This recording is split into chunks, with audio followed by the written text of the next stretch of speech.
আবার নতুন একটা ভিডিওতে আপনাদের সকলকে ওয়েলকাম। বিকালবেলার দিকে আমি একটু ছাদে উঠেছিলাম, কারণ ছাদে বেশ হাওয়া দিচ্ছিল।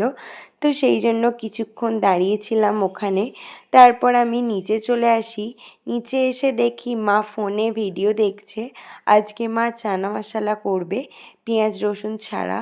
তো সেইটাই মা দেখছিল যে কীভাবে বানাবে। তারপর আমাকে বলল মশলাটা তৈরি করে রাখতে। তো সেই জন্য আমি এখানে চলে আসি।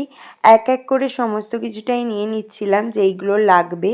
তারপর সুন্দরভাবে একটা পেস্ট করে নিলাম, পেস্ট করে রেখে দিয়েছিলাম। তারপর বাকিটা তো মা করবে, আমি আর কিছু করব না। তারপর মা চলে যায় চানা মশলা করতে। পেঁয়াজ রসুন দিয়ে চানা মশলা আমরা খেয়েছি, মা করেছে, কিন্তু নিরামিষ চানা মশলা মা কোনোদিনও করেনি।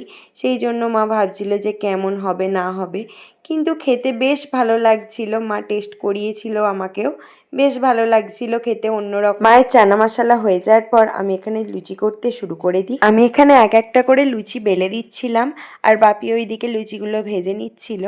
আজকে আমাদের রাত্রের খাবার লুচি, চানা মশলা আর আলুর দম। প্রথমে আমি চানা মশলাটা দিয়েই খেয়ে দেখলাম, বেশ ভালো লাগছে খেতে, বেশ অন্যরকম। তো আজকের ভিডিওটা এইটুকুই, দেখা হচ্ছে অন্য কোনো ভিডিওতে।